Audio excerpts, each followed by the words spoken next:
Insentif trips itu kan dibuat untuk boosting ya. Iya, betul. Boosting bukan cuma dari refreshing aja, tapi dari insight-insight yang dibutuhkan buat si orang ini, kemudian diimplementasi dalam kerja hari berikutnya, itu yang paling penting. Gitu loh. Kalau cuma sampai di have fun, happy, selesai, pulang capek, besok kerja begitu lagi, sayang sekali investasi yang dilakukan oleh perusahaannya. Halo Sobat Mais, jumpa lagi di Mais Talk, podcast yang mengulik berbagai topik hangat dan menarik seputar industri mais. Pada episode kali ini kita masih membahas tentang bisnis insentif travel. Bila pada episode sebelumnya kita telah membahas mengenai trennya, nah di episode ini kita akan membahas tentang bagaimana cara mengemas insentif trip di masa pandemi. Dan untuk itu saya telah bersama dengan dua jagoan nih di bidangnya. Bang Jaung. Apa kabar Bang? Baik, alhamdulillah. Bang Jaung saya biasa menyapanya Bang Jaung, tapi nama sebenarnya Nur Fahmi, Ketua Umum AILI, Asosiasi Experiential Learning Indonesia. Ya Bang? Betul. Selanjutnya ada Mas Anton dari Astindo, Asosiasi Travel Agent Indonesia ya, sebagai wakil ketua ya Mas Anton. Oke, ketua umum. Mas, sehat ya Mas? Sehat. Terima kasih Mas. Nah kita langsung aja nih.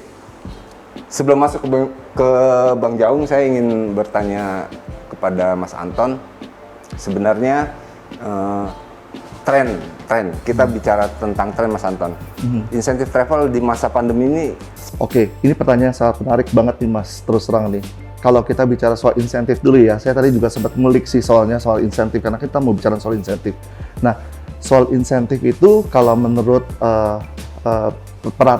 menurut aturannya, definisinya itu adalah sebuah hadiah, sebuah boleh dikatakan rewards yang diberikan oleh perusahaan kepada boleh dikatakan pegawai atau staffnya gitu ya, atas sebagai apresiasi atas kinerja yang dilakukan.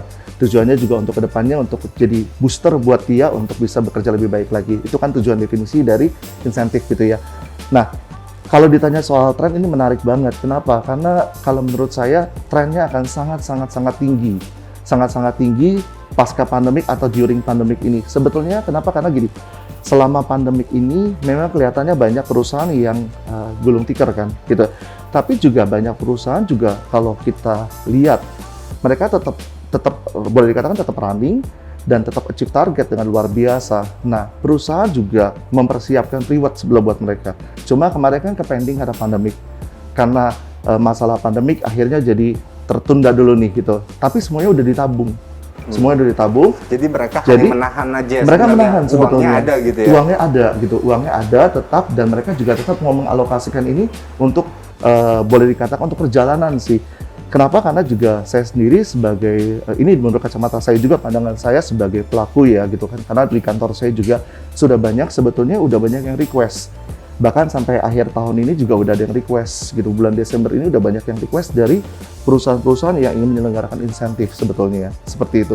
Jadi kalau mau ditanya trennya, saya rasa sangat tinggi, sangat baik, sangat positif untuk bisa terjadi peningkatan yang luar biasa. Itu sih Mas, gitu. Karena sekali lagi karena mereka akan menggelontorkan dan lihat situasinya nih, situasinya sudah mulai membaik, situasinya apalagi sudah mulai teratasi dengan baik, terjadi yang namanya revenge tourism itu sih. Kalau konsepnya, saya potong Mas. Kalau konsepnya itu ada perubahan misalkan durasinya, perjalanannya menjadi lebih singkat, atau yang dulu biasanya ke luar negeri sekarang jadi lebih banyak bermain di domestik, seperti itu? Ya, pastinya sih terjadi ya. Pasti terjadi shifting lah namanya istilahnya gitu kan. Seperti itu, perubahan itu pasti banyak sih, banyak banget gitu. Nah, yang paling utama bukan durasi juga sih. Pertama yang paling mereka tanya adalah biaya gitu. Ini sih yang jadi konsentrasi gitu ya, mereka mana biayanya itu gimana sih gitu, harganya gimana sih gitu kan, seperti itu. Karena juga mereka juga melihatkan dengan alokasi, dengan budgetnya mereka gitu kan. Karena nggak bisa dipungkiri juga, kemarin ada beberapa tuh yang boleh dikatakan terjadi kenaikan gitu loh, karena terjadi kenaikan komponen biaya juga kan gitu kan, seperti itu gitu kan. Banyak hal perintilan yang harus disiapkan. Betul, perintilan yang harus disiapkan. Kemarin juga saya pernah bawa grup tour dalam masa pandemik gitu kan, seperti itu juga kita juga menyiapkan kayak sanitizer tambahan, kita menyiapkan lagi masker tambahan, kita menyiapkan swab juga, biaya yang paling mahal kan juga biaya swab ya gitu kan, seperti itu juga jadi komponen biaya yang akan menyebabkan harga itu menjadi naik. Faktor pertama paling utama adalah biaya. Baru setelah itu yang terjadi adalah perubahan memang boleh dikatakan durasi sih waktu gitu kan. Karena juga itu kan mempengaruhi, semakin lama tentunya kan semakin mahal juga gitu kan, seperti itu. Terus yang ketiga juga ya tempat sih, paling utama adalah tempat juga sih. Destinasinya apakah itu destinasi yang boleh dikatakan safety, CHSE-nya ada atau yang enggak gitu kan, seperti itu. Itu sih. Nah, Bang Jaung melihat itu gimana? Ada pergeseran pemilik, mulai ini banyak faktor ya, Bang. Destinasinya juga akan shifting, biaya juga otomatis kan ada ya peningkatan gitu ya karena segala macam. Mengemasnya supaya ini tetap menjadi sebuah program insentif tour atau trip ini, balik lagi ke tadi kan mereka itu corporate ingin ada goals-nya itu tetap dapat ya Bang. Nah, nggak hanya sekedar jalan-jalan, nggak hanya sekedar wisata, tapi corporate culture-nya kena terus Bang, engagement mereka dengan perusahaan menjadi lebih kencang, lebih kuat gitu. Bang Jong gimana sih ngeliat itu? Yang jelas, kayaknya sih sebentar lagi. Meledak apa nih? Setuju. Semoga. Tadi kan seperti disampaikan insentif, itu sebuah reward untuk nge-boosting para employee supaya kapasitasnya meningkat dari sisi motivasi, skill, kemampuan ya. Nah, sekarang pandemi berhenti. Padahal kebutuhannya tetap jalan. Ibaratnya orang dia butuh makan, hari ini butuh makan, kita nggak makan, tahanin sampai besok gitu ya. Laparnya udah lapar kuadrat gitu kan. Dia bentar lagi jalan. Nah, kita lihat indikatornya kan berapa banyak sekarang orang yang sudah divaksin. Kemudian kita lihat dibanding PSBB kan PPKM ini lebih ketat ya Bang, lebih ketat ya. Nah, kita lihat level PPKM ini sudah menurun seberapa jauh. Ya, kalau kita lihat trennya bagus. Jadi trennya apa ya tadi, orang jalan berwisata mesti kinestetis. Dia mesti merasakan sesuatu yang bisa dirasakan oleh panca inderanya, kemudian dia akan mendapatkan perubahan rasa. Kalau dulu mungkin dengan melihat mendengar gitu ya. Dengan melihat berdiri di pantai Kute ya itu mungkin cukup. Sekarang udah enggak. Makanya berkembang, ada surfingnya, ada atraksinya. Nah sekarang kondisi juga seperti itu nih. Ini ya buktinya nih Pak. Saking kangennya teman-teman terhadap insentif trip, akhirnya sekarang ya investasinya tuh yang tadi disampaikan dikumpulin gitu ya, itu dikeluarin dikit-dikit tuh. Buat apa? Ya, buat virtual tour, virtual team building, tuh. Ya, dikeluarin dikit-dikit. Saking kangennya. Sekarang tinggal kita tunggu aja. Semakin banyak orang divaksin, kemudian semakin turun tingkat angka COVID, kemudian dia PPKM makin baik kondisinya, bentar lagi jalan ya. Jalan gitu. Sabar ya. Sabar. Tapi tadi menarik loh, beneran loh Mas Bayu yang tadi Abang bilang gitu ya. Dalam arti bahwa sekarang ini kan orang tuh udah jenuh banget yang namanya, sebenarnya gini, sudah jenuh banget dengan namanya kita dalam tanda kutip kita nggak bisa kemana-mana kan, dan sampai saking jenuhnya, saking ininya SIT-nya mereka butuh hiburan, mereka tuh banyak banget sekarang virtual tour gitu kan, virtual tour di mana-mana itu banyak yang menjual virtual tour dan itu banyak loh yang ikut dan sebagainya. Walaupun buat saya tuh sebenarnya itu sama aja kayak nonton di YouTube kan gitu kan, seperti itu kita nggak dapat experiencing secara langsung gitu kan. Tapi setuju banget dengan yang abang bilang tadi, saya setuju banget gitu. Nanti akan shiftingnya tuh gini Mas. Jadi orang tuh udah jenuh kan gitu kan, dan mereka pengen liburan, mereka pengen dapat sesuatu yang baru. Dan saking exciting, gue pengen liburan nih. Contoh mau nggak mau, yang sekarang paling oke adalah misalnya contoh Bali misalnya tadi ke Bali. Tapi kan ke Bali sebetulnya pasti dari kita udah banyak yang sering ke Bali lah gitu kan, seperti itu. Mereka tuh pengen dapetin sesuatu yang baru. Nah ini ke depannya di Bali ngapain sih gitu kan. Nah itu akan dipadukan nanti dengan sesuatu yang yang saat ini, yang sedang lagi trendy saat ini. Contohnya, makanya ini butuh abang banget nih experiential learning association-nya ini gitu kan, seperti itu. Kenapa? Karena kayak saya punya paket nih buat Desember gitu ya. Mereka tuh udah rencana mau ke Bali, jadi dari satu perusahaan juga, gitu seperti itu. Di sana, mereka nggak mau cuma yang kayak zaman dulu gitu, visitnya ke, maaf bukannya apa-apa, ke GWK. Yes, ke GWK kita pasti akan bawa, tapi cuma dari tempat wisata ke tempat wisata lagi itu kan jenuh. Jadi kita bawanya adalah nanti rencananya 2 malam di Ubud. Di Ubud itu akan ada rafting, akan ada naik ATV, gitu kan, mobil dan sebagainya. Dan pagi-pagi mereka akan bersepeda bareng. Nah, ini kan sepeda kan lagi in banget kan sama sekarang kan, gitu kan, ada peleton-peleton sepeda kan gitu. Nah, ini yang kita godok sih, ini yang kita kemas, yang bagaimana perubahan itu terjadi gitu kan, dan itu yang menarik. Walaupun mungkin tempatnya masih sama, Bali lagi gitu ya, seperti itu, karena mungkin itu yang masih mereka pikir ready gitu kan. Karena juga sebenarnya banyak tempat-tempat wisata yang sekarang sedang ditawarkan yang kita kepingin sebelah ke sana. Tapi ada pertimbangan juga dari segi perusahaan adalah pasti juga dia harus menjaga nih gitu kan staffnya. Jangan sampai pulang dari sana kenapa-napa malahan gitu. Itu kan juga jadi beban. Aset perusahaan Mas gitu kan. Nah, seperti itu. Jadi makanya pikir ya udah deh, misalkan ke tempat yang udah aman, yang tadi saya pikir tempat yang udah aman misalnya untuk CAC-nya udah pasti bisa lah di sana kan, seperti itu. Tapi dikemasnya itu yang sekarang tuh berubahnya itu dengan yang tadi gitu, experientialnya tadi gitu kan. Ada ngalamin yang namanya sepedaan bareng, dengan mungkin kalau di Jakarta kan kita nggak bisa ngelihat yang bersepedaan di tengah sawah dengan gunung gitu kan, yang indah banget kan, seperti itu. Itu sih. Iya sih.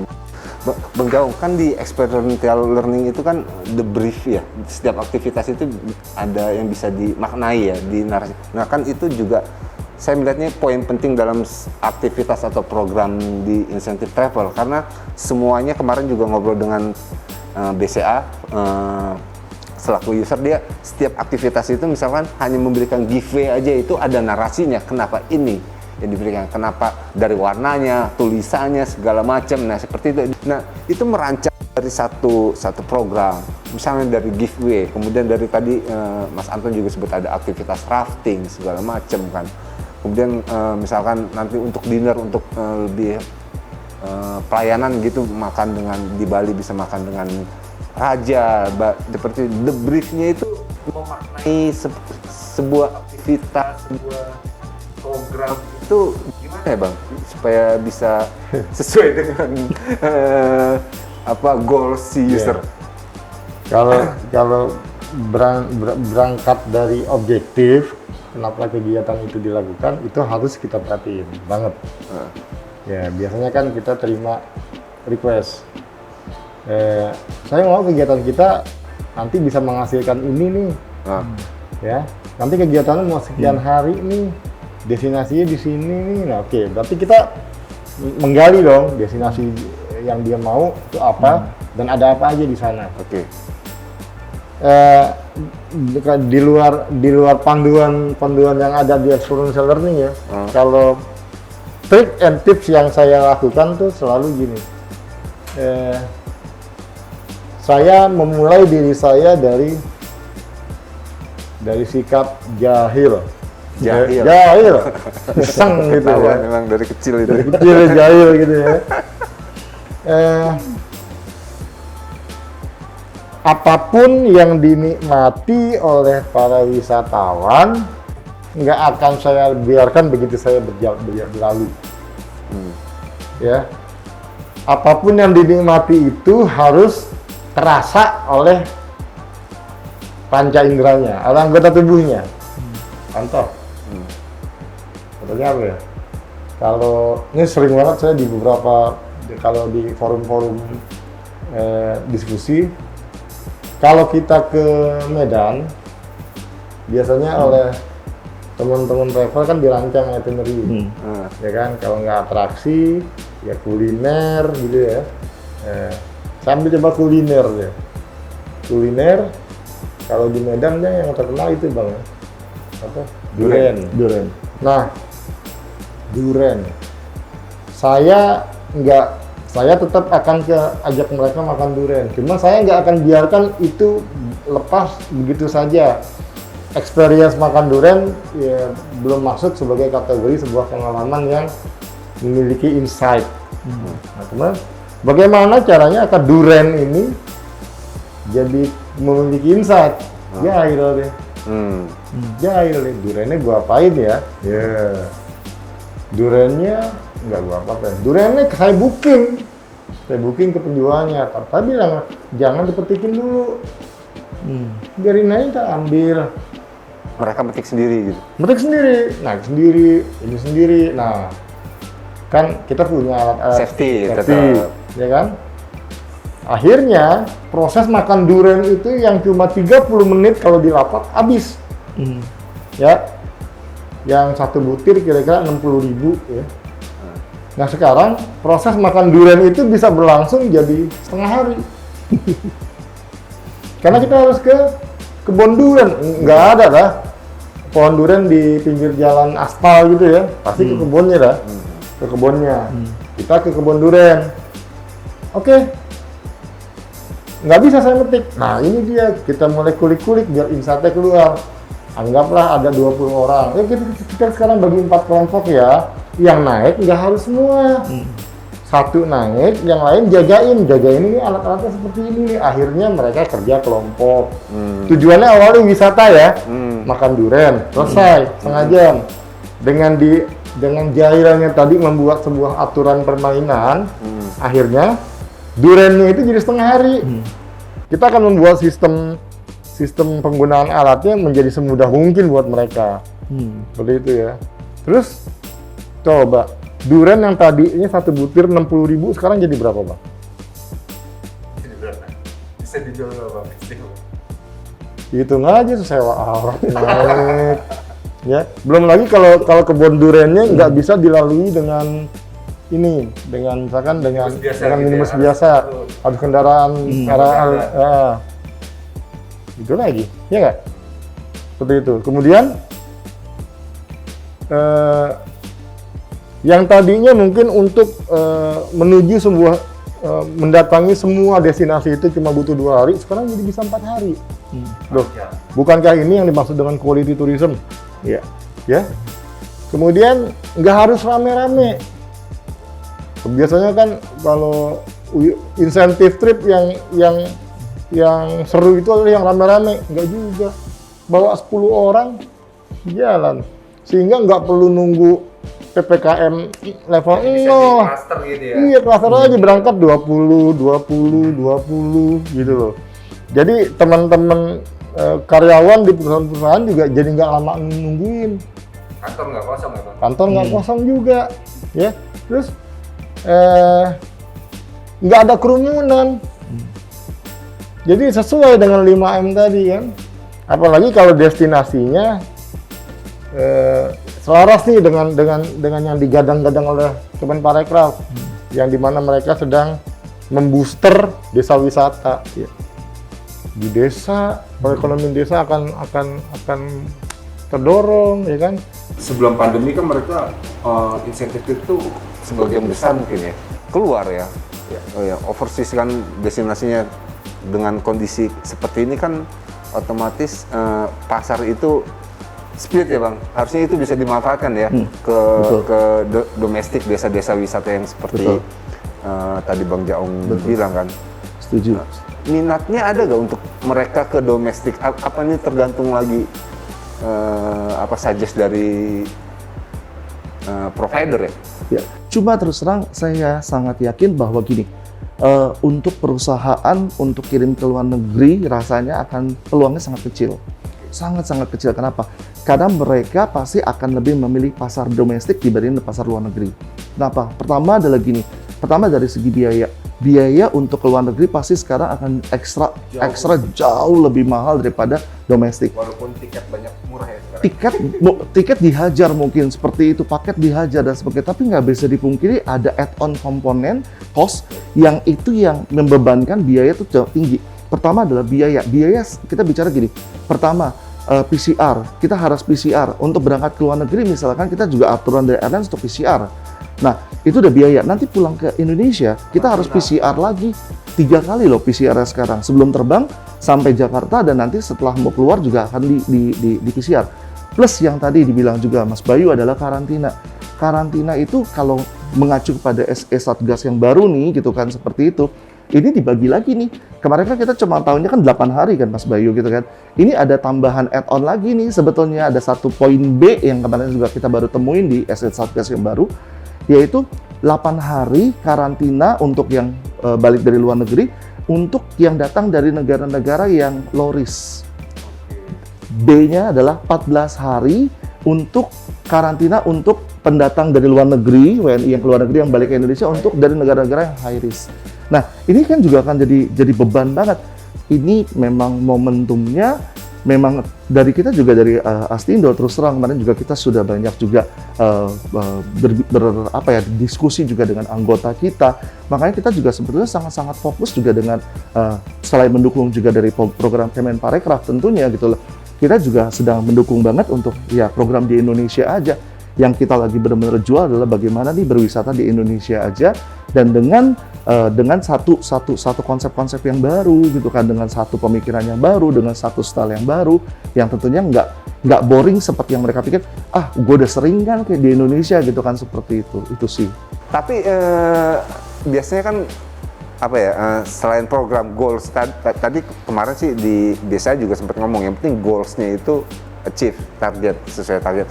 Tapi destinasi tetap jadi pertimbangan mereka. Mereka mau destinasi yang eksotis, dan fasilitas untuk juga oke, nyaman protokol kesehatan segala macam gitu ya.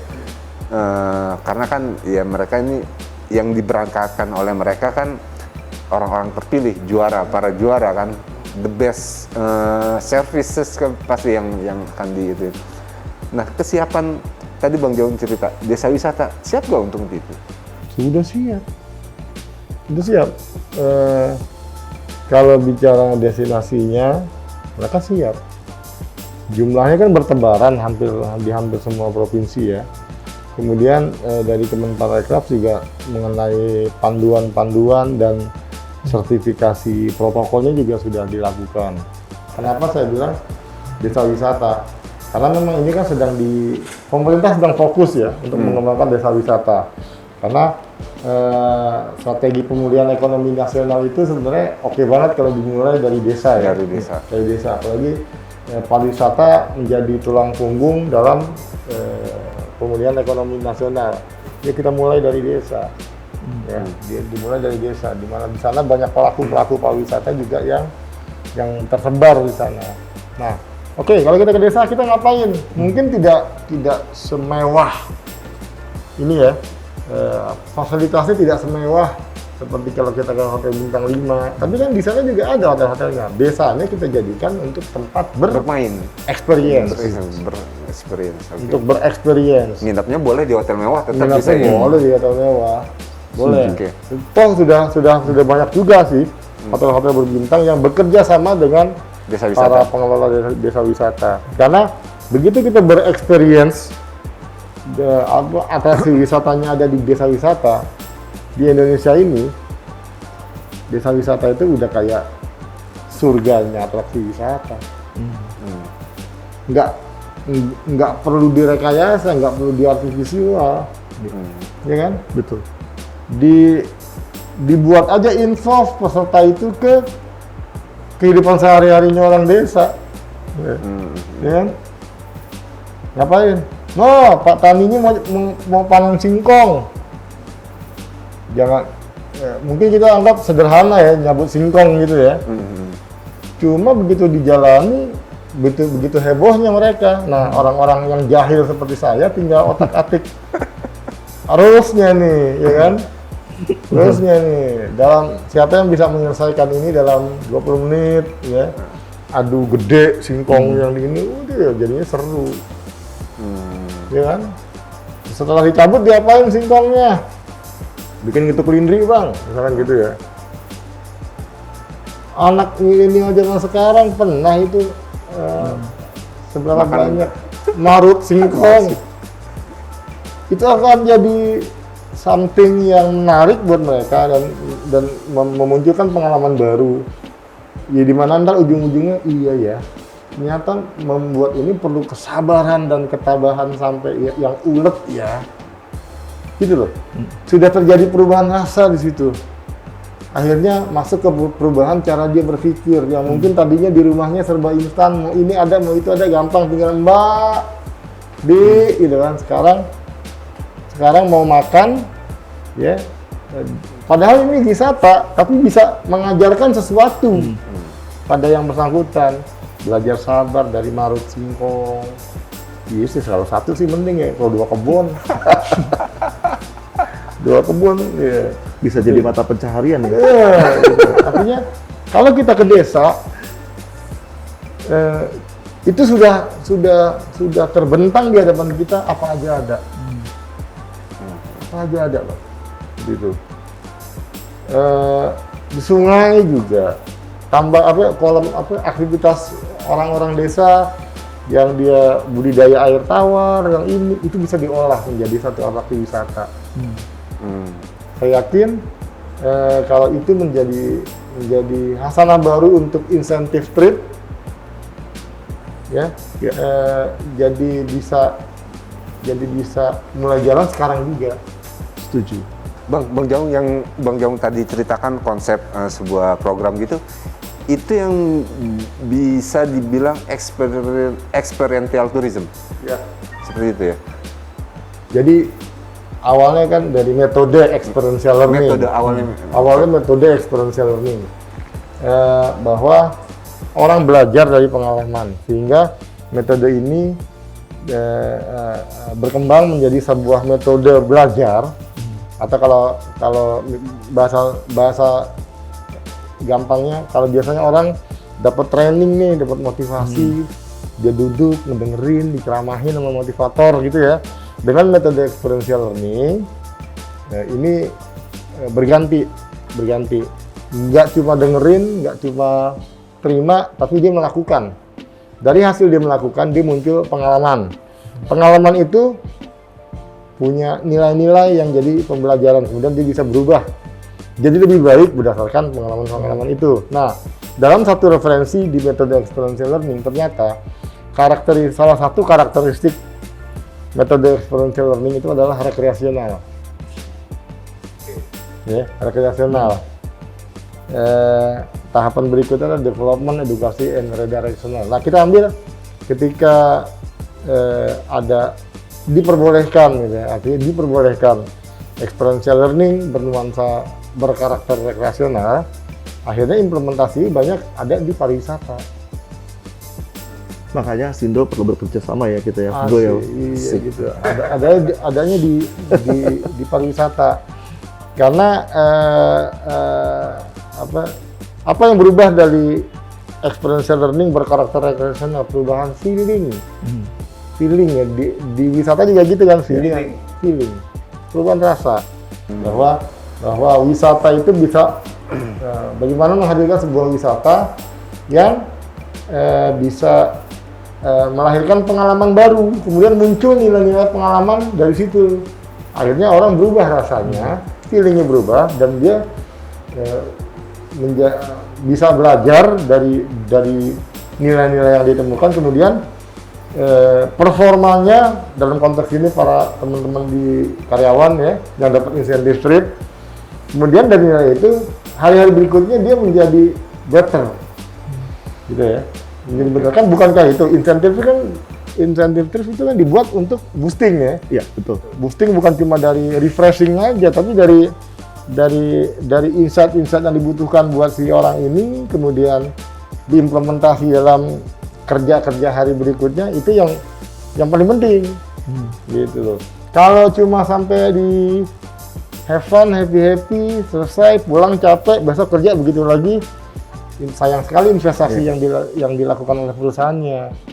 Nah, maka dari itu kehadiran kita sebagai insan pariwisata, bagaimana kita membuat dunia kita yang menyenangkan ini bisa berkontribusi bagi pembentukan karakter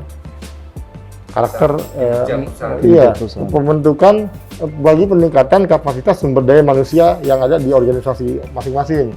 Pastinya banyak organisasi bisnis yang kena dampak di masa pandemi ini ya. Jadi kalau boleh cerita dari zaman krisis moneter 98, kemudian terjadi lagi 2003, kemudian 2013,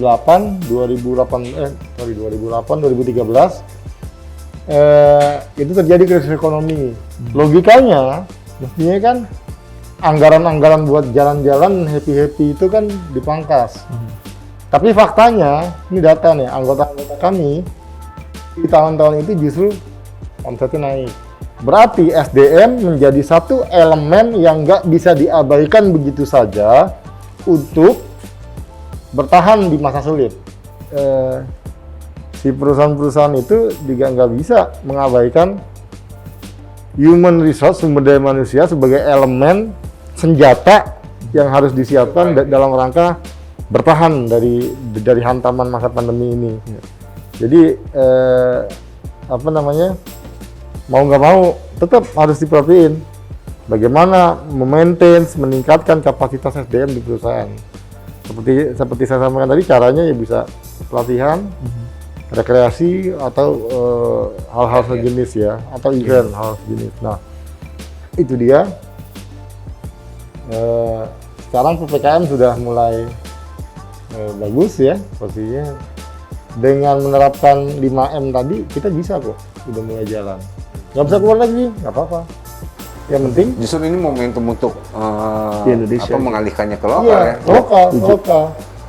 Si teman-teman para pekerja bisa tetap refresh, ya kan? Destinasi, kemudian komunitas-komunitas di pariwisata bisa bekerja kembali. Jadi sebenarnya benar strateginya untuk pemulihan ekonomi nasional. Kemudian kita mengandalkan pariwisata, sudah harus dimulai. Dari desa gitu ya Bang? Dari desa. Oke, Bang Jaung, Mas Anton, terima kasih atas waktunya. Semoga obrolan singkat ini bisa bermanfaat buat kita semua. Baik, sampai ketemu lagi di sesi berikutnya.